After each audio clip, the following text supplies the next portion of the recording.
안녕하세요. 뉴스반장입니다. 느닷없이 국회 본회의가 잡혔습니다. 선거구 획정 수정안과 쌍특검 재표결을 위한 본회의였는데요. 이게 뭐죠? 어제까지만 해도 전략적으로 쌍특검 재표결을 연기하기로 한 거 아닙니까? 선거구 획정 때문에 쌍특검 재표결을 받은 걸까요? 저는 잘 이해가 안 되는데요.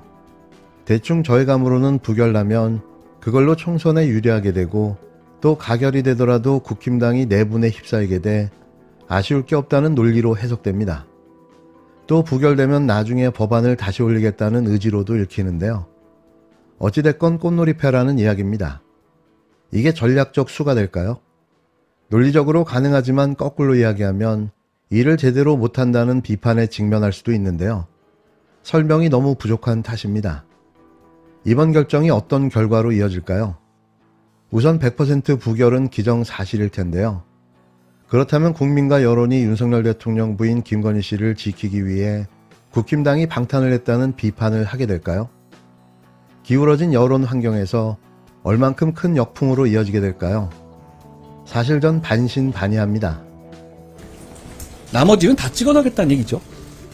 그렇게 희덕거리고 같이 아첨할 수 있는 사람 말고는. 저는 공당이 이렇게 가는 것은 민주주의 위기를 가져온다고 생각합니다. 거기 이재명 대표에게 지금 찍혀나가고 있는 사람들은 민주당에서는 민주당 사람으로 안 치겠다는 거잖아요. 그러면 순도 100%의 이재명당을 만들겠다는 겁니다. 민주당도 이제 이름 바꿔야 한다고 생각합니다. 저게 무슨 민주당입니까? 그냥 이재명 대표 이름 넣어서 재명당 이렇게 바꿔야 한다고 생각해요. 이재명 대표가 하고 있는 민주당이 하고 있는 건 쇄신입니까? 그렇게 보십니까? 그건 이재명 개인을 위한 숙청이잖아요. 그렇죠? 그러면 이재명 대표가 내세우고 있는 모씨 이런 분들, 젊은 분들이 과연 청년 인재라고 할 수 있습니까? 청년을 대표합니까? 그게 아니라 그냥 이재명 픽이잖아요. 그게 쇄신입니까? 그렇지 않습니다. 지금은 민주당이 입법 독재 상태입니다. 자기들이 하겠다고 나서면 우리가 안 한다고 하더라도 그냥 하는 거 아니에요?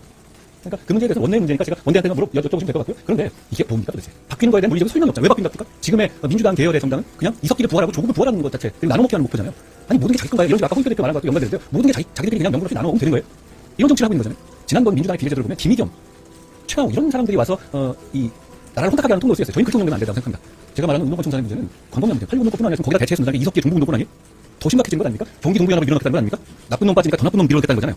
그리고 그 축은 그 운동권이라는 개념이다. 그러니까 어떤 운동권이라는 툴을 통해서 자기들이 결집하고 그걸로서 기득권을 잡으려고 노력하고 정치권과 야합하려고 그런 세력을, 그러면 자기들이 염려하려고 하는 세력을 청산해야 된다는 게 제가 운동권 청산론의 핵심이죠. 저는 그게 오히려 강조해지고 있다고 생각하는데요. 이재명 대표는 운동권입니까? 아니잖아요. 그러면서 지난번에 어떻게 됐었죠?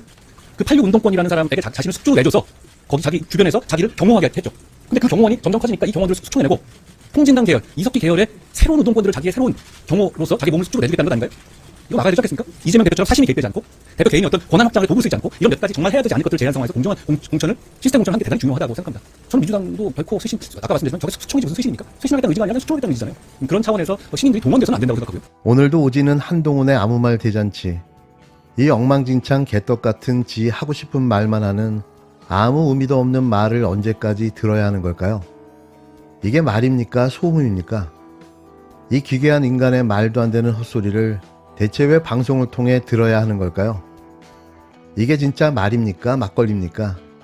아니면 방구일까요? 온전한 적 한 번 없는 이자의 정신세계는 이미 탄로가 났는데요. 정치의 정자도 모를 뿐만 아니라 상대방을 향한 일방적 비아냥과 조롱, 묻지마 비판은 중학교 2학년 수준의 유치함과 치졸함 그 자체인 겁니다. 정상적인 교육을 받은 성인이라면 누가 이런 되도 안 되는 막말을 아무렇지도 않게 떠들어댈 수 있는 걸까요? 이미 다 드러났습니다. 대체 이자는 정치를 통해 무엇을 하려고 하는 걸까요? 깐족 정치가 이자가 그리는 미래일까요? 어느 것 하나 앞뒤가 맞는 게 없는 개소리 정치, 희대의 역대급 막장 코미디쇼가 매일같이 벌어지고 있습니다. 이런 모습을 미리 예견이라도 한 듯 이번 총선에서 고양시간 민주당 공천을 확정한 김성애 후보는 김어준의 겸손은 힘들다 뉴스공장에 출연해 촌철 살인의 말을 아끼지 않았는데요. 귀가 있으면 좀 들었으면 합니다. 국힘당이 시스템 공천이라고요? 그 시스템 공천이라고 하시는데 지금 이번에 국민의힘 평균 연령이 56.8세, 지난번에 54세보다도 더 올라간, 그냥 하시던 분은 계속 하세요 공천. 김건희 여사님 특검법 처리에 혹시나 누가 될까봐 여러분들에게 공천을 다 드리겠습니다라는 마음에 지금 현역 의원들이 얼마나 따뜻한 겨울을 보내고 있을지. 아, 여사님 감사합니다라고 지금 용산을 바라보면서 절을 하고 있다는 소문을 제가 지금 만들고 있는데요. 만들고 있는 그런 거죠. 식의 그러니까 이재명의 민주당의 공천은 어쨌거나 잡음이 있습니다. 모든 공천에 잡음이 있을 수밖에 없고 현역 의원들이 탈락하면 안민석 의원 지역에서 5선까지 했던 분인데 뭐 변재일 의원 이런 친명 인사들까지 막 우수수 떨어져 나가거든요. 당연히 잡음이 있을 수밖에 없고 그렇게 강조하신 한동훈 우리 비대위원장의 운동권 심판. 그래서 민주당 내에서 그런 예전에 학생운동 했던 분들 중에서 많은 분들이 이번에 공천 탈락하고 경선 과정에서 물러나고 있는데 그럼 이제 본인들의 정신세계 안에서 이거를 예를 들면 한동훈 위원장 같은 박수를 쳐야 될 건데 또 막상 그렇게 하니까 그게 또 아니라고 사촌이라고 하는 말씀하신 이런 모든 부분들이 국민들이 보기엔 다 우습다는 거예요. 그냥 하던 대로 아무 잡음 없이 어르신 한 번 더 하세요 공천이랑 어쨌거나 진통을 겪고 있는 민주당의 공천은 결국 결과가 나오고 나면 국민들이 판단하시 29일 김어준의 겸손은 힘들다 뉴스공장에 출연한 더불어민주당 안규백 전략공천위원장이 임종석 전 대통령 비서실장의 행보에 대해 아주 분명하고 정확하게 잘못된 행태라고 꼬집었습니다. 중성동갑은 홍익표 의원의 지역구였다. 홍 의원이 지역구를 옮기면서 전략공천 지역으로 지정됐는데요. 전략공천 지역구로 선정되면 거기는 아무도 공천 신청이 안 된다고 짚었습니다. 따라서 많은 언론들이 나서 임종석 전 비서실장에 대해 컷오프됐다고 보도하고 있는데 이건 사실이 아니라고 말했는데요. 전략공천위는 공천 후보자에 대한 공모를 받지 않았기 때문이라고 덧붙였습니다. 따라서 그 누구도 공천 신청한 사람이 없기 때문에 컷오프가 아니라는 거죠. 이에 김어준 총수는 그래서 지금의 상황은 임 전 실장 본인이 셀프로 자기 자신을 전략 공천한 셈이 되는 거라고 지적했는데요. 이는 전날 임종석 전 실장이 주장한 내용과는 완전히 배치되는 내용인 겁니다.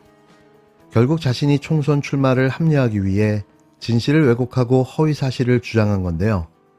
그는 아무런 자격이 없던 거였습니다. 이러고도 자신이 2번이나 당선됐기 때문에 이 지역구에 출마를 해야 한다는 어거지 주장을 계속 이어갈 수 있을까요? 제가 예언 하나 할까요? 임 전 실장은 민주당을 탈당해 이낙연 당에 입당한 후 다시 이 지역구에 출마할 겁니다. 그는 민주당보다 자신의 영달이 더 중요하기 때문일 텐데요. 물론 이건 저의 개인적인 생각임을 밝힙니다. 중동 성동갑에서 지금 가장 큰 관심을 모으는 임종석 전 실장 같은 경우에 그 지역은 애초부터 이제 전략공천지였죠. 홍익표 의원님 자리를 옮기면서. 그렇습니다. 그렇죠? 예. 그렇다는 얘기는 거기는 아무도 공천 신청하면 안 된다는 거잖아요. 처음부터. 네, 정확히 짚어주셨는데요. 그 정확한 표현을 해야 될 것 같습니다. 사실 많은 언론에서 임종석 전 비서실장에 대해서 컷오프라고 말씀하시는데 그건 정확한 표현이 아닙니다. 왜냐하면은 전략공천위원회는 공천 후보자에 대한 공모를 받지 않습니다. 공모를 받지 않죠. 아예. 따라서 예. 그 누구도 공천 신청한 사람이 없습니다. 받지 않았기 그렇죠. 때문에. 그래서 그건 컷오프는 아니고요. 다만 그 지역에 연고가 있으셔가지고 16대 17대 하셨죠. 네, 그래서. 활동을 했던 부분이기 때문에 예, 그런 얘기가 나오는데 공모를 하겠지 않기 때문에 컷오프는 있을 수가 없는 것이죠. 그렇죠. 네. 예.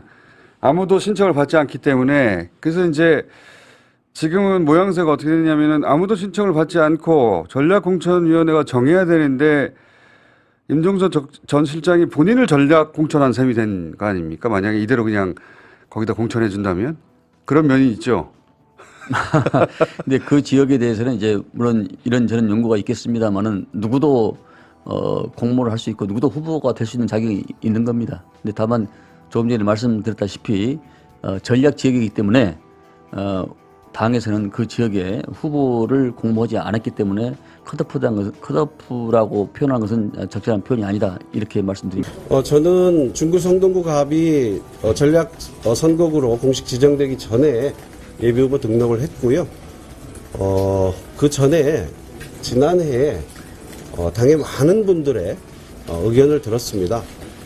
제가 접촉할 수 있는 당 지도부분들 포함해서 정말 많은 의원들과 당 주변의 이야기를 듣고서 중구 성동구 갑의 예비후보 등록을 하게 된 것이고요. 또 한 가지는 예비후보 등록 절차 일정이 있습니다. 지난달 8일이 마감 일정이었는데 3차 당에 여러 번 문의를 했어요. 3차까지 후보 등록을 하지 않으면 아예 검토 대상이 되지 않는다는 답변을 들었고, 저는 꼭 예비후보 적격심사를, 출마 선거구를 지정해서 신청을 해야 하느냐고까지 제가 꼼꼼히 물어서 제가 할 수 있는 최선의 노력을 다했다.